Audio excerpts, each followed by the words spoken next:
interest model, interest rate model, if we write down them generally, it is like M. M is also function of actually R and T,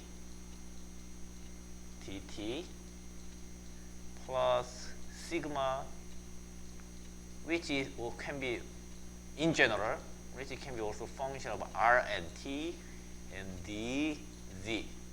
Here dz is Brownian motion. It is general process for interest rate, very general interest process. And when we find these parameters, okay, when we find these parameters, actually we are interested in this parameter more because we can fit this one with data. This one is more difficult. When we find the parameters for this one, as you know, we use this one, okay, dz rz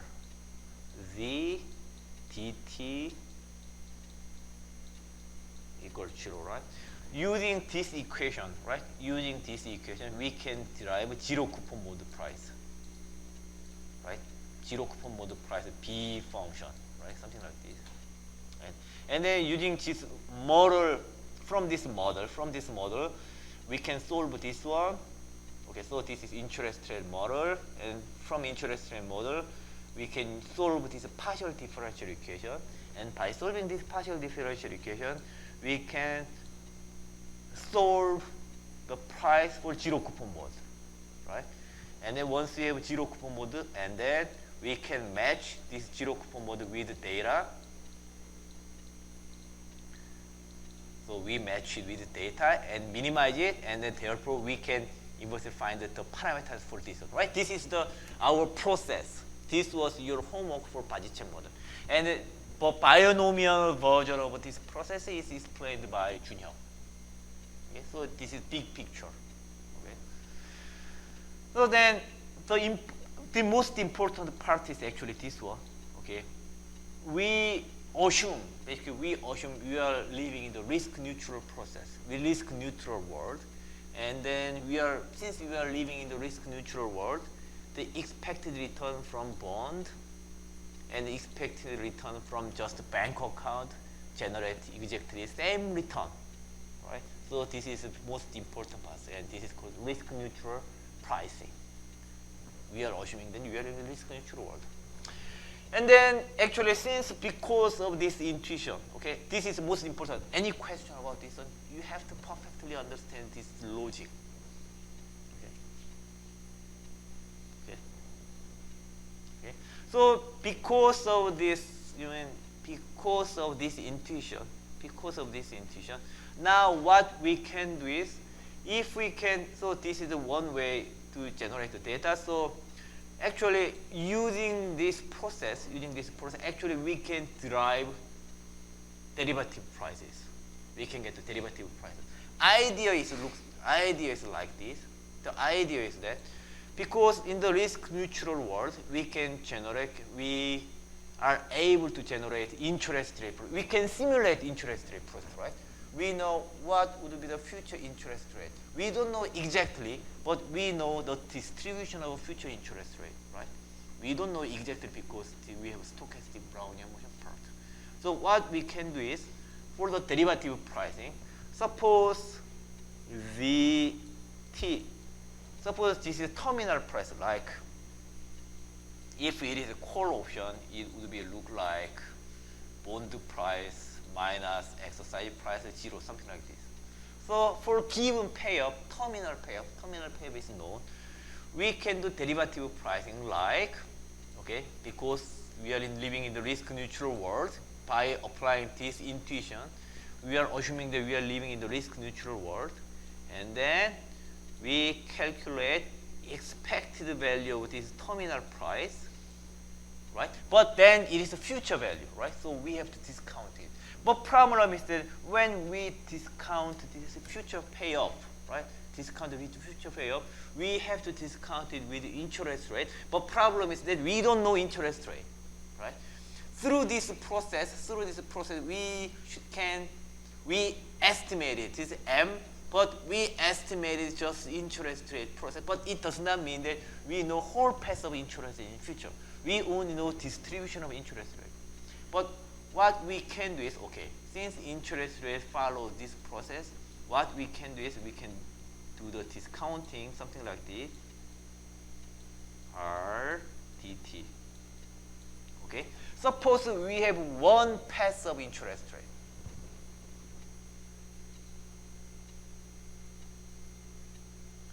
Suppose if we have one pass of interest rate, then the discount present value of this final payoff, is discounting. We have to discount the interest rate, something like this, right? So then it is a present value, right? But problem is that we have to get the expectation of this one, and also this one is uncertain. We don't know what would be exactly the future payoff at time t. Okay. For example, if it is call option, this call option value depends on this one, right? And then, in addition, we don't know exactly what would happen to this interest rate either, right? So what we can do is we can simulate the interest rate one time, and then this given interest rate, we also know the final pay bond price, and then we do it over and over. Okay, and they expect. So the idea is that we generate one pass of interest rate, then we can calculate this part, and then given the one pass of interest rate, then we know a bond price. So if we know bond price, then we know the option price written on the bond. So we know this one. So we can calculate this one for one simulation round of this one, right? But then what we can do is we can do it this over and over. Okay. So what we can do is, if we do the simulation j times, j is like 100,000 times or 10,000 times. Small j equal 1 to big J. Okay, then we can calculate this one. Okay, so what we can do, we simulate this one time, simulate and calculate this part and this one, done. We simulate again. We do this simulation like 100,000 times, add them all and divide with 100,000 times, then we can approximate this one. You can get the basic idea of this approach. Any question? So the idea is like this. So the easier example is like, okay. So the idea, suppose Z follows normal distribution, standard normal distribution 0, 1, and then we know this one is 0, right? Expected value of Z is 0, right? And we know expected value of square is 1, right? Which is easily calculated. Okay, it is easy to calculate them. But suppose we are interested in something like this: E of exponential of sine of cosine of Z, right? Something like this. Then, I mean, we don't know what kind of value this is. This is very hard to calculate, right? Right? Then, if we cannot solve this, we can solve this one by simulation. Right? So, to show it, like, and if I generate standard normal distribution, then it is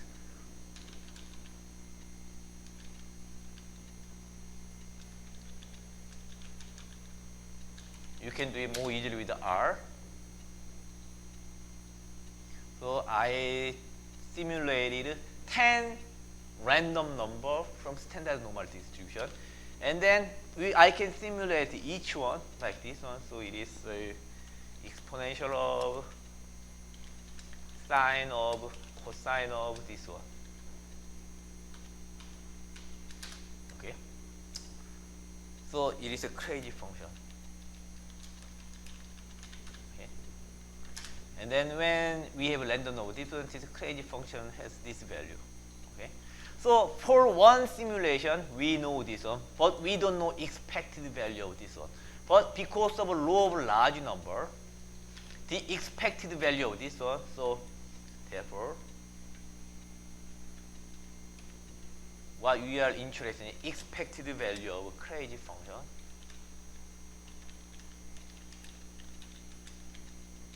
G is simply average of this one. So idea is like this. So of course we have only 10 simulations, so this is very not so accurate number. But thing is that if we do this simulation like a lot of times, then this one becomes very accurate. Let's do a lot of times actually. Of course, this is still not enough, but we did a simulation of 2,885 times. And this is average. It's simply. Okay, so if I refresh it. So now it is all similar. So although we cannot solve it by hand, I think it is possible to solve it by hand. But the easier way to solve this one is actually simulate this one a lot of times and get the average it, and we know the answer for this one is similar somewhere between 2.006. Right? So this is called Monte Carlo simulation, and it is actually a very powerful way to calculate some statistical estimate. Our bond price is exactly, derivative price is exactly the same. Once we know interest rate process, we can simply simulate interest rate and bond price, discount it, and do it again, and average it, and it converges this one, especially when J becomes a very large number. Actually, this is called law of large number, which I think you learned in high school. So you got the basic idea, right? So again, because we are assuming that we are living in the risk-neutral world, right? Because we simply get the expectation, we didn't take into account any variance or something like that. We are just interested in expected value and we discounted this one with the interest rate we estimated in the risk-neutral world. So basically, this is risk-neutral pricing, but we know, because of Black and Scholes, we know what we calculated through this risk-neutral pricing is real price. Okay, we know that, therefore we can use this process. So, do you think we can get the idea about this one? So, one example is Hohenly model. Okay, very simple. So, standard normal distribution Hohenly model looks like. Let's use extremely simple Hohenly model. So, like a theta Hohenly model is dr equals theta t dt plus sigma dz, right? And dz is from dz is Brownian motion, so we can write this one as a dt plus sigma root t sigma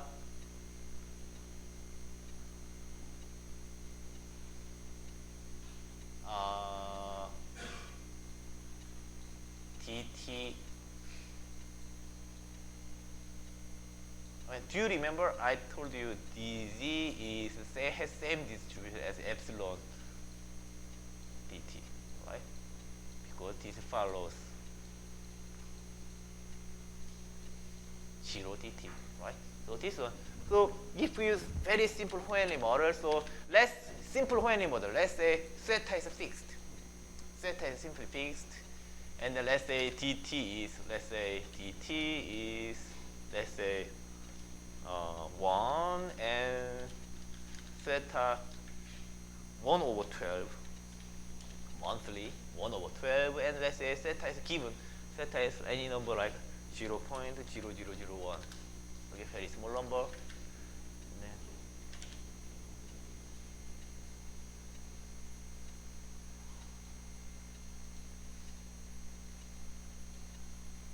Okay, remember, so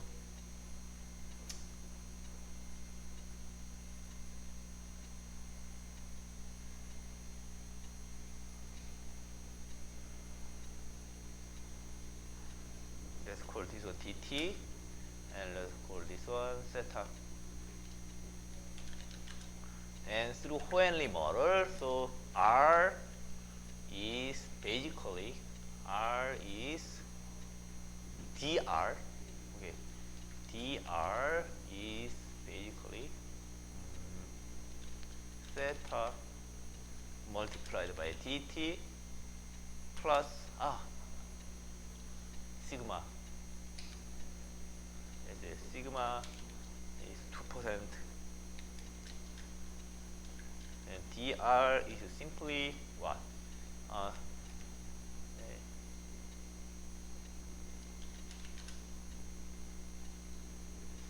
T is simply theta multiplied with dt plus sigma dt by multiplied by this one. Right? So I can simulate the dr. So dr is look like this. Okay. So of course when I refresh, dr changes. So r is I need R0. R0 is like 1%. Current interest 1%. So this one is simply R is R0 multiplied by plus dr.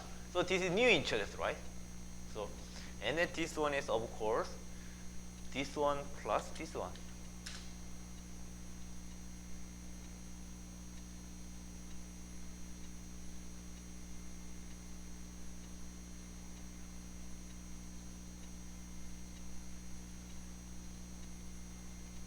이게 노멀 디스트리뷰션이 아닌 것 같은데.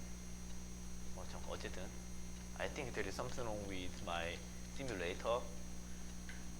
This is not from norms rand.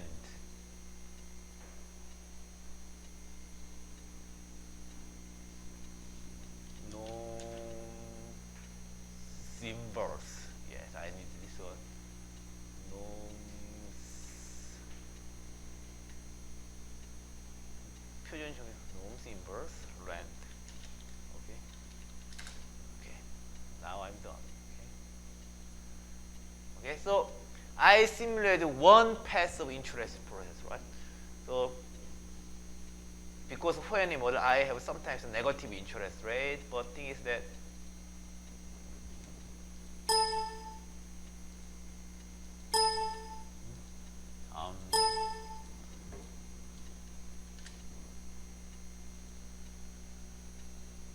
okay, so because of Hohenly model, I have a negative interest rate, but this is one passive future interest rate, and then if I do again, this is another passive interest rate, right? Another passive interest rate.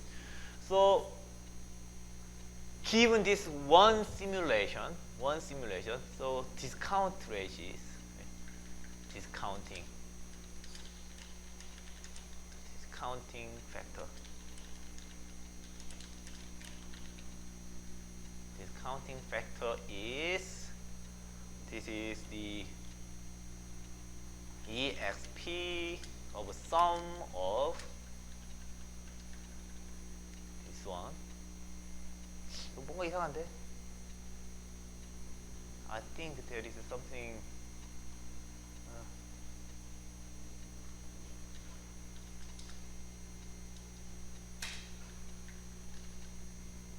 This does not make sense.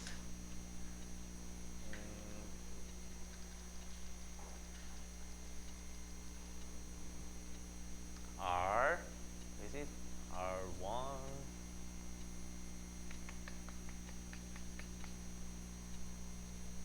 Maybe it's too long, okay? So let's say 1 year, 12 months. So discount factor is some, so because it is negative interest rate, therefore I would, so this discount factor is look like this part,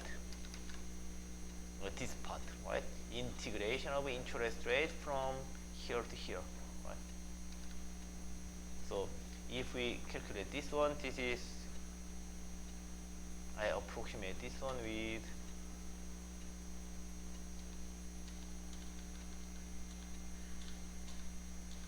where is the sum? Yes, so actually this is because in my opinion it's a Hohenli model. In our case, this is just constant. It is a Fajicek model. So this is exactly what I did, and I'm just using this one dt. I didn't multiply. Yes, dt r dt. Right.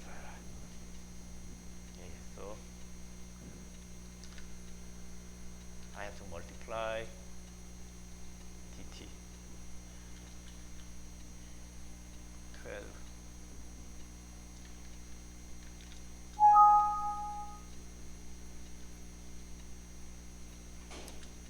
Okay, so it is discounting factor. Okay, good. This is discounting factor. And then this discount factor is actually also bond price, zero coupon bond price, right? One simulation of zero coupon bond price. So discounting factor, which is actually so zero coupon bond price, actually this one multiplied by 100. Okay. So suppose we have a call option exercise price. Call option exercise price is, let's say, 99. Then call option price is max this one minus this one 0. Right? So in this case, option is exercised. Like zero coupon bond price actually greater than 100 because discount factor is greater than, because there is negative interest rate. Anyway, but yeah, sometimes it is 0. In this case, zero coupon bond price 98, so it is not exercised. So yeah. So anyway, present value of derivative is basically this one multiplied by this one, right?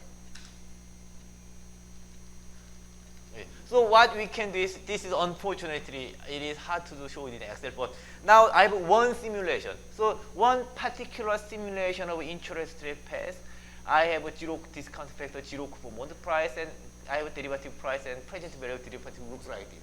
So it is the derivative price for one run of simulation. What we can do is this, we can do this over and over, like 100,000 times, and then add them all and get average. Then it is our derivative price, our call option price, such that that call option, on the call option, the underlying asset is actually zero coupon bond. So we just calculated zero coupon bond prices. No, call option price is written on zero coupon bond price, right? Of course, for zero coupon bond prices, actually, if we, for Hohenli model or Fajicek model, actually we know formula. Actually, we can solve it by hand, and the formula is look like,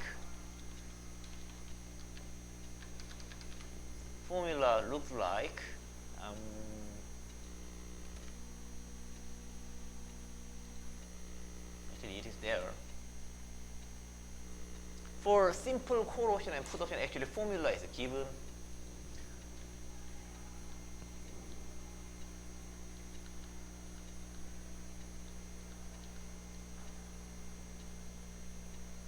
Okay. So for Fajicek model, call option price on zero coupon bonds, this is, we already know function. Okay. So actually we don't have to do this simulation to calculate call option price, because we also have formula. Okay, when underlying asset follows this Fajicek model. But Hohenli model is a special case of Fajicek model anyway, right? And then actually we even have a formula for option written on coupon bond, not only zero coupon bond. When underlying asset is coupon bond, still we have a formula. So again, we don't have to use it. But problem is that if the option is derivative is very, very strange one, something like this one.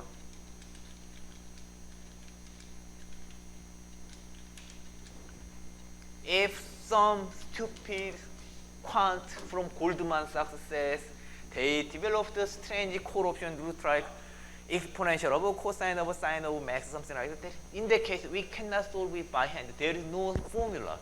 In that case, we have to use this kind of simulation. Okay? You don't have to worry about it.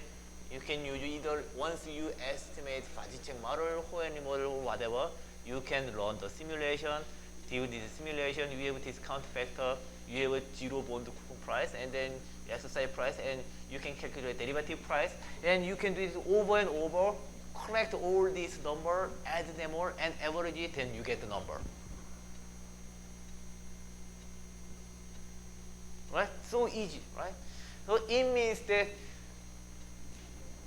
as far as interest rate concerned, it is actually one factor model. As far as there is multi-factor model, which is trivial extension of one factor model. So it means that virtually whatever derivative someone brings, whatever exotic or strange derivative they bring, written on bond or interest rate, it doesn't matter. Now you can solve or you can price every of those exotic or strange derivatives. It's so powerful, isn't it? So we have a formula for when interest rate process follows Fajicek model. Actually, there is actually more general version which is Cox-Ingersoll loss model. In Cox-Ingersoll loss model, the process looks like this. In the Fajicek model, this is constant, but in Cox-Ingersoll loss model, often called the CIR model, volatility is also in function of interest rate. Surprisingly, even when interest rate follows this process, we can solve this one similarly. Like we can make educated guess about zero coupon bond prices, and then surprisingly, there is a formula. We can get the analytical solution for A and B like this one. So even this complicated process, like the CIR process, still we can get zero coupon prices, and then, still we can get the zero coupon bond price. So CIR model is just a slight extension of Fajicek model. So, I mean, 장석기 학생, 뭐 이해가 가나? 이해가 가? 오케이. 아무튼 뭐 이제 뭐 이상한 거 아무리 누가 이상한 거 들고 와도 할 수 있겠지. 프라이싱은. 오케이. 하늘 학생.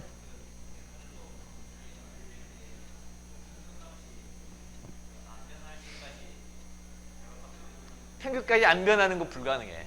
뉴메리컬이기 때문에 그냥 충분히 많이 하면 돼요. 한 10만 번, 100만 번 하면 돼. 그러면 1000만 번 하든지. 이거 농담이고 내가 그런 것까지 테크니컬에 설명을 해. 책 보면 시뮬레이션을 몇 번 했을 때 에러의 바운드가 95% 확률로 어디부터 어디 사이에 있다 라는 게 있어요. 그럼 95% 확률로 아주 좁은 레인지에 있다고, 예를 들어서. 물론 아비트리지가 발생할 수 있다. 그래서 아주 중요해요. 그러니까 이제 싸움이 뭐가 되면, 사실 시뮬레이션 숫자가 중요한 게 아니라 모델이 중요하게. 누구는 호헨리로 하고 누구는 바지책으로 하고 누구는 CIR로 하고 숫자가 다 다를 거 아니야. 그러니까 최대한 정확한 모델로 하고 최대한 시뮬레이션 효과적으로 해서 최대한 정확한 가격을 구하는 인베스트먼트 뱅커들이 경쟁력 있는 인베스트먼트 뱅크고, 그런 회사가 경쟁력 있는 금융회사겠지. 그래서 이제 내가 가르치는 기본적인 거고, 여기에 코딩을 뭐 안준영 학생 같이 좀 스마트하게 하면 속도가 빨라지겠지. 예를 들어서 0.001초 빨라졌다. 그것도 큰 겁니다. 예를 들어서 시뮬레이션을 100만 번 하는데 내가 짠 코드는 10분이 걸리는데 안준영 학생이 짠 건 9분밖에 안 걸린다. 엄청난 거야 이거 사실은. 네. 이게 싸움이 그렇게 되는 거지. 그리고 시뮬레이션 하는 것도 여러 가지 테크닉이 있어요. 시뮬레이션은 이게 제일 쉬운 시뮬레이션이고, 시뮬레이션을 한 시뮬레이션에서 2번 활용하는 방법, 플러스 마이너스, 아무튼 여러 가지 테크닉이 굉장히 뉴메리컬 어널리시스이고, 그런 뉴메리컬 어널리시스에 여러 가지 그런 스킬들이 있어가지고 똑같이 10만 번을 시뮬레이션해도 더욱더 에러가 줄어들게 만드는 그런 방법들이 또 존재해요.